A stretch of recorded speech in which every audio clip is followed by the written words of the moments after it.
Hello friends, welcome back to ದವರ್ YouTube channel. ಯಾರೆಲ್ಲ ನಮ್ಮ ಚಾನಲ್ನ ಫಸ್ಟ್ ಟೈಮ್ ನೋಡ್ತೀರಾ, ಪ್ಲೀಸ್ ಸಬ್ಸ್ಕ್ರೈಬ್ ಮಾಡ್ಕೊಂಡು ನೋಡಿ, ಸಪೋರ್ಟ್ ಮಾಡಿ ಅಂತ ಕೇಳ್ಕೊಳ್ತೀನಿ. ನಾನು ಇವತ್ತು ನಿಮ್ಮ ಜೊತೆ ಬಂದುಬಿಟ್ಟು ತುಂಬಾ ಈಸಿ ಆಗಿರುವಂಥ ಒಂದು ಬ್ಲೌಸ್ದ ಡಿಸೈನ್ ವೀಡಿಯೋನ ಶೇರ್ ಮಾಡ್ಕೊಳ್ತಾ ಇದ್ದೀನಿ ಆಯಿತಾ. ಬನ್ನಿ ನಾವು ನೋಡುವ. ಇದಕ್ಕೆ ನಾನು 13 ಇಂಚ್ ಉದ್ದ, 5 ಇಂಚ್ ಆಗಿರೋದು ಕ್ಯಾನ್ವಾಸನ್ನು ತೆಗೊಂಡು 2 ಇಂಚಿಗೆ ಒಂದು ಪಾಯಿಂಟನ್ನು ಮಾಡ್ತಾಯಿದ್ದೀನಿ. ಅದಾದಮೇಲೆ ಡೀಪ್ ಬಂದುಬಿಟ್ಟು 10 ಇಂಚಿಗೆ ಒಂದು ಪಾಯಿಂಟನ್ನು ಮಾಡ್ತಾಯಿದ್ದೀನಿ ಆಯಿತಾ. ಇದು ಬಂದುಬಿಟ್ಟು ಬ್ಲೌಸಿದು ಡೀಪ್ ಆಯಿತಾ.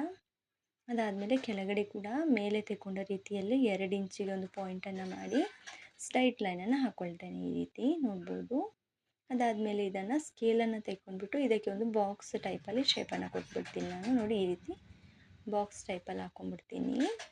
ಇವಾಗ ನೆಕ್ಸ್ಟ್ ಏನು ಮಾಡಬೇಕಪ್ಪ ಅಂದರೆ, ಮತ್ತೆ ನಾವು ಟೇಪನ್ನು ತೆಗೊಂಡ್ಬಿಟ್ಟು 10 ಇಂಚ್ ಲೈನದ ಮೇಲೆ ಟೇಪನ್ನು ಇಟ್ಬಿಟ್ಟು ಮೇಲ್ಗಡೆಗೆ 2 ಇಂಚಿಗೆ ಒಂದು ಪಾಯಿಂಟನ್ನು ಮಾಡಬೇಕು. 2 ಇಂಚಿಗೆ ಪಾಯಿಂಟನ್ನು ಮಾಡಿದ್ವಲ್ವ, ಅದರ ಮೇಲೆ ಈ ರೀತಿ ಟೇಪನ್ನು ಇಟ್ಟು 3.5 ಇಂಚಿಗೆ ಒಂದು ಪಾಯಿಂಟನ್ನು ಮಾಡಬೇಕು. 3.5 ಇಂಚಿಗೆ ಪಾಯಿಂಟನ್ನು ಮಾಡಿ ಸ್ಟ್ರೈಟ್ ಲೈನನ್ನು ಹಾಕ್ಕೊಂಬಿಡಿ. ಅದಾದಮೇಲೆ ನೆಕ್ಸ್ಟ್ ಇವಾಗ ಶೋಲ್ಡರ್ ಹತ್ತಿರ ಆಯಿತಾ. ಶೋಲ್ಡರ್ ಹತ್ತಿರ ಬಂದುಬಿಟ್ಟು ಅರ್ಧ ಇಂಚಿಗೆ ಈ ರೀತಿ 2 ಡಾಟ್ಸನ್ನು ಹಾಕ್ಕೊಂಬಿಡಿ ಆಯಿತಾ, ಅರ್ಧ ಇಂಚಿಗೆ. ಇದು ನಮಗೆ ಶೇಪನ್ನು ಕೊಡಲಿಕ್ಕೆ ಈಸಿ ಆಗುತ್ತೆ ಹಾಗಾಗಿ. ಅದಾದಮೇಲೆ ಈ ರೀತಿ 10 ಇಂಚ್ ಲೈನದಿಂದ ತಗೊಂಡೋಗಿ 3.5 ಇಂಚಿಗೆ ಒಂದು ಪಾಯಿಂಟನ್ನು ಮಾಡಿದ್ದೀವಲ್ವ, ಅಲ್ಲಿಗೆ ಈ ಲೈನನ್ನು ಅಟ್ಯಾಚ್ ಮಾಡಬೇಕು. ಅದಾದಮೇಲೆ ಶೋಲ್ಡರ್ ಹತ್ತಿರದಿಂದ ಈ ರೀತಿ ಒಂದು ಓರೆ ಲೈನನ್ನು ತೆಗೊಂಡು ಹೋಗ್ಬಿಟ್ಟು 3.5 ಇಂಚ್ ಪಾಯಿಂಟಿಗೆ ಅಟ್ಯಾಚ್ ಮಾಡಬೇಕಾಯ್ತಾ. ನೋಡ್ಬೋದು ನೀವಿಲ್ಲಿ 3.5 ಇಂಚದಿಂದ ನಾನು ಶೋಲ್ಡರ್ ಸೈಡಲ್ಲಿ ಬರ್ತಾಯಿದ್ದೀನಿ. ಈ ರೀತಿ 10 ಇಂಚಿದಿಂದ ಕೊಂಡೋಗಿ 3.5 ಇಂಚಿಗೆ ಅಟ್ಯಾಚನ್ನು ಮಾಡಿ, ಅದಾದಮೇಲೆ 3.5 ಇಂಚದಿಂದ ಈ ರೀತಿ ಓರೆ ಲೈನನ್ನು ಕೊಂಡೋಗಿ ಶೋಲ್ಡರಿಗೆ ಅಟ್ಯಾಚ್ ಮಾಡಬೇಕು. ಅದಾದಮೇಲೆ ಕೆಳಗೆ ಬಂದುಬಿಟ್ಟು 1 ಇಂಚಿಗೆ ಒಂದು ಪಾಯಿಂಟನ್ನು ಮಾಡಿ ಸ್ಟ್ರೈಟ್ ಲೈನನ್ನು ಹಾಕ್ಕೊಳ್ತಾ ಇದ್ದೀನಿ ಆಯಿತಾ. ನೋಡ್ಬೋದು ನೀವಿಲ್ಲಿ ಈ ರೀತಿ ಸ್ಟ್ರೈಟ್ ಲೈನನ್ನು ಹಾಕ್ಕೊಳ್ತಾ ಇದ್ದೀನಿ. ಇಲ್ಲಿ ತೋರಿಸ್ತೇನೆ ನಾನು ನಿಮ್ಗೆ ಇವಾಗ. ನಮ್ಮದು ಇದಂದರೆ ಕೆಳಗೆ ಇಟ್ಟಾಗ ಡಿಸೈನ್ ನಿಮಗೆ ಅಷ್ಟು ಕರೆಕ್ಟಾಗಿ ಕಾಣಲ್ಲ, ನೀವು ನೋಡ್ಬೋದು. ಈ ರೀತಿ ನಮ್ಮದು ಡಿಸೈನ್ ಅನ್ನೋದು ರೆಡಿ ಆಗಿದೆ ಅಲ್ವಾ. ಇದಕ್ಕೆ ನಾವು 1 ಇಂಚಿಗೆ ಒಂದು ಪಾಯಿಂಟನ್ನು ಮಾಡ್ತಾ ಹೋಗೋಣ ಆಯಿತಾ. ಇದೀಗ ಡಿಸೈನ್ ಯಾವ ರೀತಿ ಉಂಟಲ್ವ ಅದೇ ರೀತಿ 1 ಇಂಚಿಗೆ ಒಂದೊಂದು ಪಾಯಿಂಟನ್ನು ಮಾಡ್ತಾ ಹೋಗಬೇಕು ನಾವು, ಫುಲ್ ಆ ಡಿಸೈನಿನ ಸುತ್ತಲೂ ಕೂಡ. ಮತ್ತು ಈ ಡಿಸೈನ್ ಅಂತೂ ತುಂಬಾ ಈಸಿ ಇದೆ ಆಯಿತಾ, ಆರಾಮಾಗಿ ಸ್ಟಿಚ್ ಮಾಡ್ಬೋದು ಯಾರು ಬೇಕಾದರೂ. ನೋಡಿ, ಈ ರೀತಿ 1 ಇಂಚಿಗೆ ನಮ್ಮದು ಪಾಯಿಂಟನ್ನು ಮಾಡಿ ಕಂಪ್ಲೀಟ್ ಆಯ್ತಲ್ವ. ಇವಾಗ ಇದಕ್ಕೆ ನಾವು ಒಂದು ಲೈನನ್ನು ಹಾಕ್ಕೊಂಬಿಡೋಣ ಆಯಿತಾ. ಇವಾಗ ನಾವು ಹೇಗೆ ಶೇಪನ್ನು ಕೊಟ್ಟಿದ್ದೀವಿ ನೋಡಿ, ಅದೇ ರೀತಿ ಈ 1 ಇಂಚ್ ಪಾಯಿಂಟದ ಮೇಲೆ ಕೂಡ ಹೀಗೆ ಒಂದು ಶೇಪ್ ಅನ್ನೋದು ನಮಗೆ ಬರಬೇಕು ನೀಟಾಗಿ. ನೋಡಿ, ಇದೇ ಥರ ಶೋಲ್ಡರ್ ಸೈಡ್ಗೆ ಕೂಡ ಹೀಗೆ ಕ್ರಾಸಾಗಿ ಸ್ವಲ್ಪ ಲೈನನ್ನು ಹಾಕ್ಕೊಂಡು ಶೇಪ್ ಅನ್ನೋದನ್ನು ಕೊಡಬೇಕು ನೀಟಾಗಿ. ನೀವು ನೋಡ್ಬೋದು ನಮ್ಮದು ಶೇಪ್ ಈ ರೀತಿ ರೆಡಿ ಆಯ್ತಾಯ್ತಾ ಕ್ಯಾನ್ವಾಶದ್ದು. ಇವಾಗ ಇದು ರೆಡಿ ಆಗಿದೆ ಅಲ್ವಾ, ಇದನ್ನು ನಾವು ಇನ್ನೊಂದು ಸೈಡಿಗೆ ಡ್ರಾಯಿಂಗನ್ನು ಮಾಡ್ಕೊಂಬಿಡೋಣ ಆಯಿತಾ. ಕ್ಯಾನ್ವಾಶನ್ನು ಈ ರೀತಿ ಇಟ್ಕೊಂಡು ಸ್ವಲ್ಪ ಫೋಲ್ಡ್ ಮಾಡ್ಕೊಳ್ಳಿ, ಆವಾಗ ನಿಮಗೆ ಆಚೆ ಕಡೆದು ಲೈನ್ ಅನ್ನೋದು ಕ್ಲಿಯರಾಗಿ ಕಾಣುತ್ತೆ. ಅದಾದಮೇಲೆ ಈ ರೀತಿ ಲೈನ್ಸನ್ನು ಹಾಕ್ಕೊಂಡು ಹೋಗ್ಬಿಡಿ ಆಯಿತಾ. ಕ್ಯಾನ್ವಾಶನ್ನು ಒಂಚೂರು ಹೀಗೆ ಫೋಲ್ಡ್ ಮಾಡಿ ಇಟ್ಕೊಂಡ್ಬಿಟ್ರೆ ನಿಮಗೆ ಆಚೆ ಕಡೆದು ಲೈನ್, ಆ ಕಡೆ ಏನನ್ನು ನೀವು ಡಿಸೈನ್ ಮಾಡಿದ್ದೀರಿ ನೋಡಿ ಅದು ಕ್ಲಿಯರಾಗಿ ಕಾಣುತ್ತೆ. ಅದ್ರ ಮೇಲೆ ನಾವು ಲೈನನ್ನು ಹಾಕ್ಕೊಂಡು ಹೋದರೆ ಈಚೆ ಕಡೆಗೆ ಕೂಡ ನಮಗೆ ಕರೆಕ್ಟಾಗಿ ಆ ಡಿಸೈನ್ ಅನ್ನೋದು ಸಿಕ್ಬಿಡುತ್ತೆ ಆಯಿತಾ. ನೋಡಿ, ಈ ರೀತಿ ಕ್ಯಾನ್ವಾಶನ್ನು ಬೆಂಡ್ ಮಾಡಿ ಇಟ್ಕೊಳ್ಬೇಕು. ನೀವು ನೋಡ್ಬೋದು ಇವಾಗ ನಾನು ಅದೇ ರೀತಿ ಇದಕ್ಕೆ ಕೂಡ ಈ ಸೈಡಲ್ಲಿ ಸ್ಕೆಚ್ಚನ್ನು ಮಾಡ್ಕೊಂಡಿದ್ದೀನಿ ಆಯಿತಾ. ನೋಡಿ, ಈ ರೀತಿ ಇವಾಗ ಇದನ್ನು ಓಪನ್ ಮಾಡಿ ತೋರಿಸ್ತೇನೆ ನೋಡಿ ಆಯಿತಾ, ಎಷ್ಟು ಚೆಂದ ಆಗಿದೆ ಅಂತ. ನೋಡ್ಬೋದು ನೀವು ಇಲ್ಲಿ ಎಷ್ಟು ಚೆಂದಾಗಿ ಅದೇ ಥರ ಈಚೆ ಕೂಡ ಶೇಪ್ ಅನ್ನೋದು ನಮಗೆ ನೀಟಾಗಿ ಬಂದಿದೆ ಅಲ್ವಾ. ನೋಡಿ ಎಷ್ಟು ಈಸಿ ಇದೆ ಆಯಿತಾ. ಒಂದು ಸೈಡಲ್ಲಿ ಡಿಸೈನನ್ನು ಮಾಡಿ ಕ್ಯಾನ್ವಾಶನ್ನು ಬೆಂಡ್ ಮಾಡ್ಕೊಂಬಿಡಿ, ಈಚೆ ಕಡೆ ಕಾಣುತ್ತೆ. ಅದೇ ರೀತಿ ಈಚೆ ಕೂಡ ಸ್ಕೆಚ್ಚನ್ನು ಮಾಡ್ಕೊಂಬಿಡಿ. ಅದಾದಮೇಲೆ ಎಕ್ಸ್ಟ್ರಾ ಉಳಿದಿರುವಂಥ ಈ ಕ್ಯಾನ್ವಾಶ್ ಎಲ್ಲವನ್ನು ನಾನು ಕಟ್ ಮಾಡಿ ತೆಗಿತೇನೆ ಆಯಿತಾ. ನೋಡ್ಬೋದು ನೀವಿಲ್ಲಿ ಈ ರೀತಿ ಇದು 4 ಕಡೆಯಲ್ಲಿ ನನಗೆ ಎಕ್ಸ್ಟ್ರಾ ಕ್ಯಾನ್ವಾಶ್ ಬಂದಿದೆ, ಇದನ್ನು ಕಟ್ ಮಾಡಿ ತೆಗಿತೇನೆ ನಾನು. ನೋಡ್ಬೋದು ನೀವಿಲ್ಲಿ.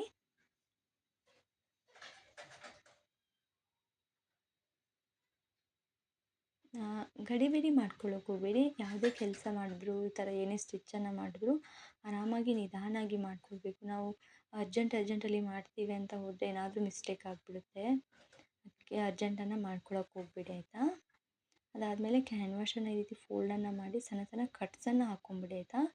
ಮೇಲ್ಗಡೆಗೆ ಮತ್ತು ಕೆಳಗಡೆಗೆ, ಯಾಕೆಂದರೆ ಇದು ಸೆಂಟರ್ ಪಾಯಿಂಟ್ ಅನ್ನೋದು ನಮಗೆ ಗೊತ್ತಾಗಬೇಕು. ಹಾಗಾಗಿ ನೀವು ನೋಡ್ಬೋದು ಸೆಂಟರ್ ಪಾಯಿಂಟಿಗೆ ಎರಡೂ ಕಡೆಯಲ್ಲಿ ನಾನು ಕಟ್ಸನ್ನು ಹಾಕ್ಕೊಂಡಿದ್ದೀನಿ. ಇನ್ನು ಇದನ್ನು ನಾವು ಯಾವ ಬ್ಲೌಸಿಗೆ ಸ್ಟಿಚ್ ಮಾಡ್ತೇವೆ ಅಲ್ವ ಅದರ ಮೇಲೆ ಇಟ್ಕೊಂಡ್ಬಿಡೋಣ ಆಯಿತಾ. ಈ ರೀತಿ ನೋಡ್ಬೋದು ನಾನು ಇದನ್ನು ಈ ಬ್ಲೌಸಿಗೆ ಸ್ಟಿಚ್ಚನ್ನು ಮಾಡ್ತೇನೆ ಆಯಿತಾ. ಬನ್ನಿ ಸ್ಟಿಚ್ಚಿಂಗನ್ನು ನೋಡೋಣ. ಮೊದಲಿಗೆ ನಾನಿಲ್ಲಿ ಸ್ಯಾರಿದು ಬಾರ್ಡರನ್ನು ತೆಗೊಂಡಿದ್ದೀನಿ. ಅದಾದಮೇಲೆ ಮೇನ್ ಫ್ಯಾಬ್ರಿಕ್, ಲೈನಿಂಗ್ ಮತ್ತು ನಾವು ಡಿಸೈನ್ ಮಾಡಿದಂಥ ಕ್ಯಾನ್ವಾಶ್ ಆಯಿತಾ. ನೋಡ್ಬೋದು ನೀವಿಲ್ಲಿ ಕ್ಯಾನ್ವಾಶಲ್ಲಿ ಯಾವ ರೀತಿ ನೀಟಾಗಿ ನಮ್ಮದು ಡಿಸೈನ್ ಅನ್ನೋದು ಬಂದಿದೆ ಅಂತ. ನಾವು ಕ್ಯಾನ್ವಾಶ್ ಒಂದನ್ನು ಕರೆಕ್ಟಾಗಿ ಕಟ್ ಮಾಡಿಕೊಂಡ್ರೆ ನಮ್ಮ ಡಿಸೈನ್ ಕೂಡ ಅದೇ ರೀತಿ ಕರೆಕ್ಟಾಗಿ ಬರುತ್ತೆ. ಅದಾದಮೇಲೆ ಸ್ಯಾರಿದು ಬಾರ್ಡರನ್ನು 2 ಪೀಸ್ ಮಾಡ್ಕೊಂಡಿದ್ದೀನಿ. 2 ಪೀಸನ್ನು ಮಾಡಿಕೊಂಡು ಅದನ್ನು ನೀಟಾಗಿ ಜೋಡಿಸ್ಕೊಳ್ಬೇಕು. ನೀಟಾಗಿ ಜೋಡಿಸ್ಕೊಂಡು ಈ ರೀತಿ ನೀಟಾಗಿ ಜೋಡಿಸ್ಕೊಂಡು ಅದಕ್ಕೆ ನಾವು ಒಂದು ಸ್ಟ್ರೈಟಾಗಿ ಒಂದು ಸ್ಟಿಚ್ಚನ್ನು ಹಾಕ್ಕೊಂಬಿಡೋಣ ಆಯಿತಾ. ಈ ರೀತಿ ಸ್ಟ್ರೈಟಾಗಿ ನಾವು ಒಂದು ಸ್ಟಿಚ್ಚನ್ನು ಹಾಕ್ಕೊಂಡು ಈ 2 ಬಾರ್ಡರ್ಗಳನ್ನ ಜಾಯಿಂಟ್ ಮಾಡ್ಕೊಂಬಿಡೋಣ ಆಯಿತಾ. ನೋಡ್ಬೋದು ನೀವಿಲ್ಲಿ ನಾನು ಬಾರ್ಡರನ್ನು ಜಾಯಿಂಟ್ ಮಾಡ್ಕೊಂಡಿದ್ದೀನಿ. ಅದರ ಮೇಲೆ ಈ ಕ್ಯಾನ್ವಾಶನ್ನು ಇಟ್ಕೊಳ್ತಾ ಇದ್ದೀನಿ ಆಯಿತಾ. ನೋಡಿ ಈ ರೀತಿ ಕ್ಯಾನ್ವಾಶನ್ನು ಇಟ್ಕೊಂಡು ಅದು ಕ್ಯಾನ್ವಾಶದ್ದು ಡಿಸೈನ್ ಹೇಗೆ ಇದೆ ಅಲ್ವಾ ಅದೇ ರೀತಿ ನಾವಿವಾಗ ಸ್ಟಿಚ್ಚನ್ನು ಹಾಕ್ಕೊಂಬರೋಣ ಆಯಿತಾ. ನೋಡಿ ಈ ರೀತಿ ಕರೆಕ್ಟಾಗಿ ಇಟ್ಕೊಳ್ಳಿ ಆಯಿತಾ. ಇಟ್ಕೊಂಡ್ಬಿಟ್ಟು ಆ ಕ್ಯಾನ್ವಾಶದ್ದು ಡಿಸೈನ್ ಯಾವ ರೀತಿ ಉಂಟಲ್ವ ಅದೇ ರೀತಿ ಸ್ಟಿಚ್ಚನ್ನು ಹಾಕ್ಕೊಂಬಂದ್ಬಿಡೋಣ ಆಯಿತಾ.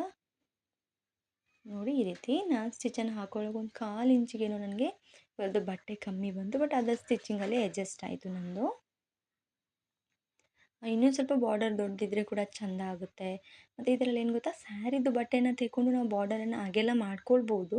ಬಟ್ ಅದೇನಾಗುತ್ತೆ ಮಧ್ಯದಲ್ಲಿ ಸ್ಯಾರಿದು ಬಟ್ಟೆ ಕಾಣುತ್ತೆ. ಹಾಗಾಗಿ ನಾನು ಹೆಚ್ಚಿಗೆ ತೆಗೊಳಕ್ಕೆ ಹೋಗಲ್ಲ. ಎಷ್ಟಿದೆ ಬಾರ್ಡರ್ ಅಷ್ಟರಲ್ಲೇ ಡಿಸೈನನ್ನು ಮಾಡ್ತಾಯಿದ್ದೀನಿ. ನೀವು ನೋಡ್ಬೋದು ಇವಾಗ 1 ರೌಂಡ್ ಸ್ಟಿಚ್ಚನ್ನು ಹಾಕ್ಕೊಂಡಾಯ್ತಲ್ವಾ. ನೋಡಿ ಅದಾದಮೇಲೆ ಉಳಿದಿರುವಂಥ ಎಕ್ಸ್ಟ್ರಾ ಬಟ್ಟೆಯನ್ನು ಕಟ್ ಮಾಡ್ಕೊಂಬಿಡಿ ಆಯಿತಾ. ಈ ರೀತಿ ಎಕ್ಸ್ಟ್ರಾ ಬಟ್ಟೆಯನ್ನು ಈ ರೀತಿ ಕಟ್ ಮಾಡ್ಕೊಂಬಿಡಿ. ಫುಲ್ ರೌಂಡಲ್ಲಿ ಕೂಡ ಫುಲ್ ಎಲ್ಲ ಸೈಡಲ್ಲಿ ಎಕ್ಸ್ಟ್ರಾ ಬಂದಿರುವಂಥ ಎಲ್ಲ ಬಟ್ಟೆಯನ್ನು ಈ ರೀತಿ ನೀಟಾಗಿ ಕಟ್ಟನ್ನು ಮಾಡ್ಕೊಂಬಿಡ್ಬೇಕು ನಾವು. ನೋಡ್ಬೋದು ನೀವಿಲ್ಲಿ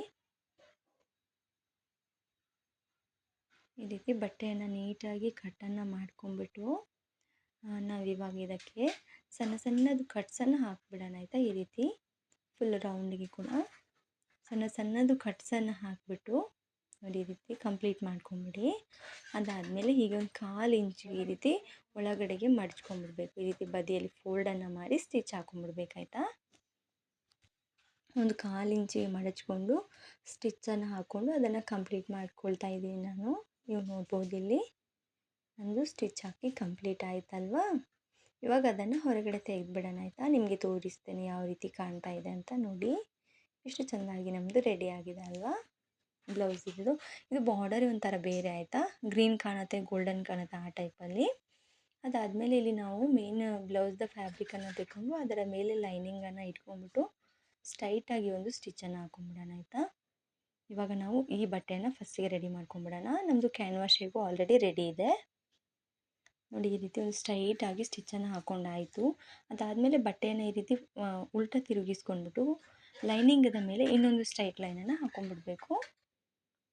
ನೋಡಿ ಈ ರೀತಿ ಸ್ಟ್ರೈಟ್ ಲೈನಲ್ಲಿ ಸ್ಟಿಚ್ಚನ್ನು ಹಾಕ್ಕೊಂಡ್ಬಿಟ್ಟು ಬಟ್ಟೆಯನ್ನು ಪುನಃ ಈ ರೀತಿ ಫೋಲ್ಡನ್ನು ಮಾಡಿ ಮತ್ತು 1/2 ಇಂಚಿಗೆ ಇನ್ನೊಂದು ಸ್ಟಿಚ್ಚನ್ನು ಹಾಕಬೇಕು. ಇದು ಬ್ಲೌಸದು ಫಿಟ್ಟಿಂಗ್ ಲೈನ್ ಬರುತ್ತಲ್ವ ಔಟ್ಸೈಡ್ ಅದು. ನೋಡಿ ಈ ರೀತಿ ಅದಕ್ಕೆ ಕೂಡ ಸ್ಟಿಚ್ಚನ್ನು ಹಾಕ್ಕೊಂಡಾಯ್ತಲ್ವ ನಾನು.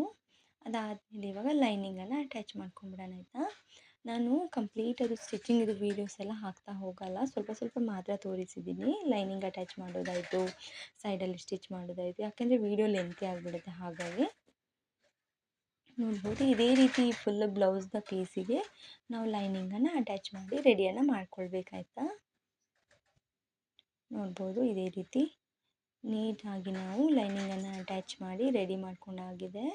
ಅದಾದಮೇಲೆ ಬ್ಲೌಸದ ಮಧ್ಯ ಪಾಯಿಂಟಿಗೆ ಕ್ಯಾನ್ವಾಶನ್ನು ಇಟ್ಕೊಂಡ್ಬಿಟ್ಟು ಈ ರೀತಿ 2 ಕಡೆ ಗುಂಡು ಸೂಜಿಯನ್ನು ಹಾಕ್ಕೊಂಡಿದ್ದೀನಿ ಆಯಿತಾ. ಕ್ಯಾನ್ವಾಶಿದು ಮಧ್ಯ ಪಾಯಿಂಟ್, ಬ್ಲೌಸ್ದ ಮಧ್ಯ ಪಾಯಿಂಟ್ ಕರೆಕ್ಟಾಗಿ ನೋಡಿಕೊಂಡು ಗುಂಡು ಸೂಜಿಯನ್ನು ಹಾಕ್ಕೊಳ್ಳಿ. ಅದಾದಮೇಲೆ ಇವಾಗ ಅದಕ್ಕೆ ನಾವು ಸ್ಟಿಚ್ಚನ್ನು ಹಾಕಬೇಕು. ನಾವು ಫಸ್ಟಿಗೆ ಎಲ್ಲಿ ಲೈನನ್ನು ಹಾಕಿದ್ದೀವಿ ನೋಡಿ ಆ ಲೈನದ ಮೇಲೆ ಸ್ಟಿಚ್ಚನ್ನು ಹಾಕಲಿಕ್ಕೆ ಸ್ಟಾರ್ಟ್ ಮಾಡಿ ಆಯಿತಾ. ನಾವು ಫಸ್ಟಿಗೆ ಒಂದು ಲೈನನ್ನು ಹಾಕಿದ್ವಿ ಅಲ್ವಾ, ಕ್ಯಾನ್ವಾಶಿಗೆ ಡಿಸೈನನ್ನು ಮಾಡಿದ್ವಿ, ಆ ಲೈನದ ಮೇಲೆ ಸ್ಟಿಚ್ಚನ್ನು ಹಾಕಬೇಕು ಫುಲ್ ರೌಂಡ್. ನೋಡ್ಬೋದು ನೀವಿಲ್ಲಿ.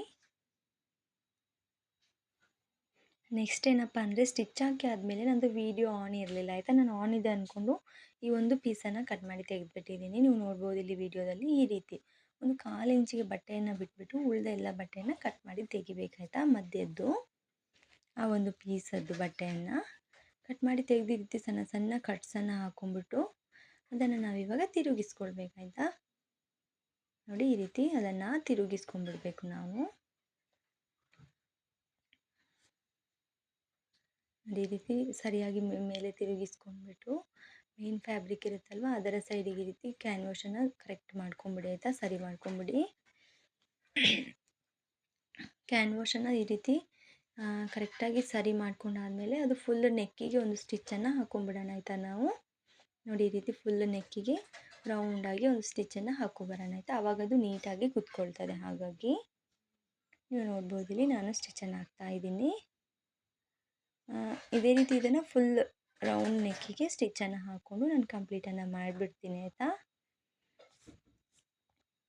ಮತ್ತು ಅದೊಂದು ಕಟ್ಟಿಂಗ್ ಟೈಮಲ್ಲಿ ನಾನು ವೀಡಿಯೋ ಆನಲ್ಲೇ ಇದೆ ಅಂದ್ಕೊಂಡು ಕಟ್ ಮಾಡಿದೆ, ಬಟ್ ಅದೊಂದು ವೀಡಿಯೋನ ಸ್ಕಿಪ್ ಆಯಿತು. ಅದರಲ್ಲೇನು ಅಂಥದ್ದೇನು ಹೆಚ್ಚಿಗೇನು ವ್ಯತ್ಯಾಸ ಆಗಿಲ್ಲ ಆಯಿತಾ. ಜಸ್ಟ್ ಅದು ಮಧ್ಯದ್ದು ಕ್ಯಾನ್ವಾಶನ್ನು ಮಾತ್ರ ಕಟ್ ಮಾಡಿದ್ದೀನಿ. ನಾವು ಸ್ಟಿಚ್ ಮಾಡಿದ್ವಲ್ವ ಅದರಿಂದ ಒಂದು 1/4 ಇಂಚಸನ್ನು ಬಿಟ್ಬಿಟ್ಟು. ಅದಾದಮೇಲೆ ನೀವು ನೋಡ್ಬೋದು 1 ರೌಂಡ್ ನಂದು ಸ್ಟಿಚ್ ಕಂಪ್ಲೀಟ್ ಆದಮೇಲೆ ಸೆಕೆಂಡ್ ರೌಂಡನ್ನು ಸ್ಟಿಚ್ಚನ್ನು ಮಾಡ್ತಾಯಿದ್ದೀನಿ ಇನ್ನೊಂದು ಸೈಡಲ್ಲಿ ಆಯಿತಾ. ನೋಡಿ 1 ಇಂಚಿಗೆ ಪಾಯಿಂಟನ್ನು ಮಾಡಿ ಎಕ್ಸ್ಟ್ರಾ ತೆಕ್ಕೊಂಡಿದ್ವಲ್ವ ಈ ಕಡೆ ಸೈಡಲ್ಲಿ ಕೂಡ ಸ್ಟಿಚ್ಚನ್ನು ಹಾಕಿ ಅದನ್ನು ಕಂಪ್ಲೀಟ್ ಮಾಡ್ಕೊಳ್ತೀನಿ ನಾನು.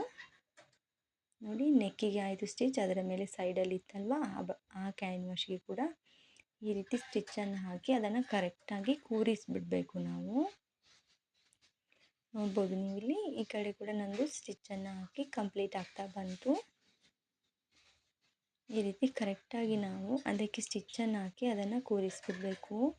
ನೀವು ನೋಡ್ಬೋದು ಡಿಸೈನ್ ಅನ್ನೋದು ಎಷ್ಟು ನೀಟಾಗಿ ಬಂದಿದೆ ಮತ್ತು ಫಿನಿಶಿಂಗ್ ಕೂಡ ಅಷ್ಟೇ ನೀಟಾಗಿ ಬಂದಿದೆ ಆಯಿತಾ.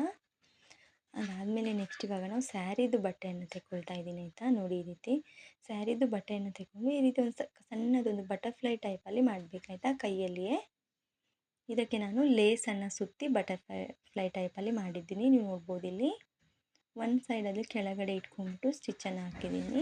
ನೋಡಿ ಈ ರೀತಿ ಕೆಳಗೆ ಬಾರ್ಡರ್ ಏನು ಬಂದಿತ್ತಲ್ವ ಅದರ ಮೇಲೆ ಆ ಬಟ್ಟೆಯನ್ನು ಇಟ್ಕೊಂಡು ಸ್ಟಿಚ್ಚನ್ನು ಹಾಕಿ ಮಧ್ಯದಲ್ಲಿ ಲೇಸನ್ನು ಸುತ್ತಿದ್ದೀನಿ ಆಯಿತಾ. ಅದಕ್ಕೆ ನೋಡಿ ಈಗ ಇನ್ನೊಂದು ಸೈಡಲ್ಲಿ ಕೂಡ ಸ್ಟಿಚ್ ಹಾಕ್ಕೊಂಬಿಡೋಣ ಆಯಿತಾ. ಅದಕ್ಕೆ ಬಟರ್ಫ್ಲೈ ಟೈಪಲ್ಲಿ ಮಾಡಿರ್ತೀವಲ್ವ ಅದು ಎರಡೂ ಸೈಡಲ್ಲಿ ಅದಕ್ಕೆ ಸ್ಟಿಚ್ಚನ್ನು ಹಾಕ್ಕೊಂಡಾಯಿತು. ನಾನು ಇವಾಗ ನೋಡ್ಬೋದು ಈ ರೀತಿ ಅದಕ್ಕೆ ಒಂದು ಶೇಪನ್ನು ಕೊಡಿ ಆಯಿತಾ. ಇದು ತುಂಬಾ ಚೆಂದ ಕಾಣುತ್ತೆ, ಹಾಗಾಗಿ ಈ ಥರ ಮಾಡಿ. ಇದು ಸ್ಯಾರಿದು ಬಟ್ಟೆ ಆಯಿತಾ. ಸ್ಯಾರಿದು ಕಲರ್ ಬಂದ್ಬಿಟ್ಟು ಪಿಂಕ್ ಇದೆ. ನೋಡ್ಬೋದು ನೀವು ಇಲ್ಲಿ ಎರಡೂ ಬದಿಯಲ್ಲಿ ಸ್ಟಿಚ್ಚನ್ನು ಹಾಕ್ಕೊಂಡು ಮಧ್ಯದಲ್ಲಿ ಲೇಸನ್ನು ಹಾಕಿ ಈ ರೀತಿ ಮಾಡಿದ್ದೀನಿ. ಒಂದು ಟೈಪ್ ಇದು ಸಣ್ಣ ಬಟರ್ಫ್ಲೈ ಆಯಿತಾ, ಚೆಂದ ಕಾಣುತ್ತೆ ಮಾತ್ರ. ಇವಾಗ ಈ ರೀತಿ ನಮ್ದು ಇದೆಲ್ಲ ರೆಡಿ ಆಯ್ತಲ್ವಾ. ನೋಡಿ ಎಷ್ಟು ನೀಟಾಗಿ ರೆಡಿ ಆಗಿದೆ ಅಂತ. ಈ ಬಟರ್ಫ್ಲೈ ಟೈಪಲ್ಲಿ ಮಾಡೋದೇನಿಲ್ಲ ಆಯಿತಾ. ಮಧ್ಯದಲ್ಲಿ ಲೇಸನ್ನು ಅಟ್ಯಾಚ್ ಮಾಡಿಬಿಡಿ ಈ ರೀತಿ ಕೈಯಲ್ಲಿ. ಅದಾದಮೇಲೆ ಸೈಡಲ್ಲಿ ಸ್ಟಿಚ್ಚನ್ನು ಮಾಡಿ, ಇಷ್ಟು ಈಸಿ ಇದೆ. ಅದಾದಮೇಲೆ ಈ ಡಿಸೈನಿಗೆ ನಾವು ಈ ರೀತಿ ಒಂದು ಲೇಸನ್ನು ಅಟ್ಯಾಚ್ ಮಾಡಿಬಿಡೋಣ ಆಯಿತಾ. ಫುಲ್ ರೌಂಡ್ ಇದಕ್ಕೆ ನೋಡಿ ಯಾವ ರೀತಿ ನಮ್ಮದು ಶೇಪ್ ಇದೆ ಅಲ್ವಾ ಕ್ಯಾನ್ವಾಶಿದ್ದು, ಆ ಶೇಪಿಗೆ ಫುಲ್ಲು ಲೇಸನ್ನು ಅಟ್ಯಾಚ್ ಮಾಡ್ಕೊಂಡ್ಬಿಡ್ಬೇಕು. ನೀವು ಯಾವ ಲೇಸನ್ನು ಅಟ್ಯಾಚ್ ಮಾಡ್ತೀರಾ ಅದು ನಿಮ್ಮ ಚಾಯ್ಸ್. ನಾನು ಇದೇ ಲೇಸನ್ನು ಅಟ್ಯಾಚ್ ಮಾಡ್ತಾಯಿದ್ದೀನಿ. ಇದು ಲೇಸ್ ಬಂದುಬಿಟ್ಟು ಸ್ವಲ್ಪ ಸಪೂರ ಆಗಿದೆ ಹಾಗಾಗಿ. ಮತ್ತು ಇದು ಬಟ್ಟೆ ಸ್ವಲ್ಪ ವೀಡಿಯೋದಲ್ಲಿ ಡಲ್ ಕಾಣುತ್ತೆ, ಇದು ಬಟ್ಟೆ ಒಂಥರ ಬ್ರೈಟ್ ಇದೆ ಆಯಿತಾ. ಇದು ಬಾರ್ಡರ್ ಕೂಡ ವೀಡಿಯೋದಲ್ಲಿ ಗ್ರೀನ್ ಕಾಣ್ತಾ ಇದೆ, ಮುಂದೆ ನೋಡುವಾಗ ಗೋಲ್ಡನ್ ಟೈಪಲ್ಲಿದೆ. ಇದು ಒಂದು ಟೈಪ್ ಬಟ್ಟೆ ಬರುತ್ತಲ್ವ ಶೈನಿಂಗ್ ಟೈಪಲ್ಲಿ, ಆ ಟೈಪ್ ಇದು ಬಟ್ಟೆ ಆಯಿತಾ. ನೀವು ನೋಡ್ಬೋದು ಒಮ್ಮೊಮ್ಮೆ ನಿಮಗೆ ಬ್ಲೌಸ್ ಪೀಸ್ ಇದರಲ್ಲಿ ಕೂಡ ಗೋಲ್ಡನ್ ಕಾಣುತ್ತೆ, ಬಟ್ ಬಾರ್ಡರ್ ಮಾತ್ರ ಗ್ರೀನ್ ಆಗೇ ಕಾಣುತ್ತೆ. ಬಟ್ ಇಲ್ಲಿ ಎದುರಲ್ಲಿ ನೋಡುವಾಗ ಅದು ಗೋಲ್ಡನ್ನಲ್ಲಿ ಮತ್ತು ಗ್ರೀನಲ್ಲಿ ಮಿಕ್ಸಲ್ಲಿದೆ. ನೋಡ್ಬೋದು ನಮ್ಗೆ ಇವಾಗ ಲೇಸನ್ನು ಅಟ್ಯಾಚ್ ಮಾಡಿ ಆಯಿತಲ್ವಾ. ನೋಡಿ ಈ ರೀತಿ ಲೇಸನ್ನು ನಾವು ಅಟ್ಯಾಚ್ ಮಾಡಿ ಆಯಿತು. ನೀವು ನೋಡ್ಬೋದು ನಮ್ಮದು ಬ್ಲೌಸ್ ಯಾವ ರೀತಿ ಕಾಣ್ತಾ ಇದೆ ಅಂತ ಲೇಸ್ ಅಟ್ಯಾಚ್ ಮಾಡಿದ ಮೇಲೆ. ನೋಡಿ ಈ ರೀತಿ ಚೆಂದ ಕಾಣ್ತಾ ಇದೆ ಆಯಿತಾ. ಇವಾಗ ಇದಕ್ಕೆ ಇನ್ನೊಂದು ಸ್ಟಿಚ್ಚನ್ನು ಹಾಕ್ಕೊಂಬಿಡೋಣ ಆಯಿತಾ. ಲೇಸಿಗೆ ಯಾವಾಗಲೂ ಡಬಲ್ ಸ್ಟಿಚ್ಚನ್ನೇ ಹಾಕಬೇಕು. ನೋಡಿ ಇಲ್ಲಿ ನಾನು ಕೂಡ ಡಬಲ್ ಸ್ಟಿಚ್ ಹಾಕಿ ಕಂಪ್ಲೀಟ್ ಆಗ್ತಾ ಬಂತು ನಂದು. ಲೇಸನ್ನು ಅಟ್ಯಾಚ್ ಮಾಡ್ತೀವಲ್ವ ಇದಂತಲ್ಲ, ಬೇರೆ ಬಟ್ಟೆಗೆ ಕೂಡ ಅಷ್ಟೇ ಡಬಲ್ ಸ್ಟಿಚ್ಚನ್ನೇ ನಾನು ಹಾಕ್ಕೊಳ್ತೀನಿ. ನೀವು ಸಿಂಗಲ್ಲೇ ಹಾಕ್ಕೊಳ್ತೀರಾ ಅಂತಂದರೆ ಅದು ನಿಮ್ಮ ಚಾಯ್ಸ್ ಆಯಿತಾ. ಡಬಲ್ ಸ್ಟಿಚ್ ಹಾಕೋದೇನುಂಟಲ್ವ ಅದು ಒಳ್ಳೆಯದು. ಹಾಗಾಗಿ ನೀವು ನೋಡ್ಬೋದು ಇಲ್ಲಿ ನಮ್ಮದು ಡಬಲ್ ಸ್ಟಿಚ್ಚನ್ನು ಹಾಕಿ ಆದಮೇಲೆ ಯಾವ ರೀತಿ ಡಿಸೈನ್ ಅನ್ನೋದು ರೆಡಿ ಆಗಿದೆ ಅಂತ. ಡಿಸೈನ್ ಅನ್ನೋದು ತುಂಬಾ ನೀಟಾಗಿ ಫಿನಿಶಿಂಗ್ ಕೂಡ ಬಂದಿದೆ, ತುಂಬ ಚೆಂದಾಗಿ ರೆಡಿ ಆಗಿದೆ ಆಯಿತಾ. ಮತ್ತು ಇದು ತುಂಬಾ ಈಸಿ ಡಿಸೈನ್ ಇದೆ, ಖಂಡಿತ ನೀವು ಕೂಡ ಒಮ್ಮೆ ಟ್ರೈಯನ್ನು ಮಾಡಿ ಆಯಿತಾ.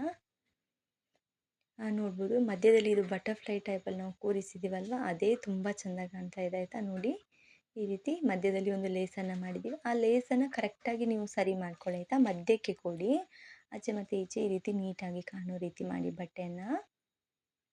ನೋಡ್ಬೋದು ನೀವಿಲ್ಲಿ ಈ ರೀತಿ ಆಗಿದೆ. ಇದಕ್ಕೆ ನಾವಿನ್ನು ಡೋರಿ ಎಲ್ಲ ಅಟ್ಯಾಚ್ ಮಾಡಲಿಕ್ಕೆ ಉಂಟು ನನಗೆ.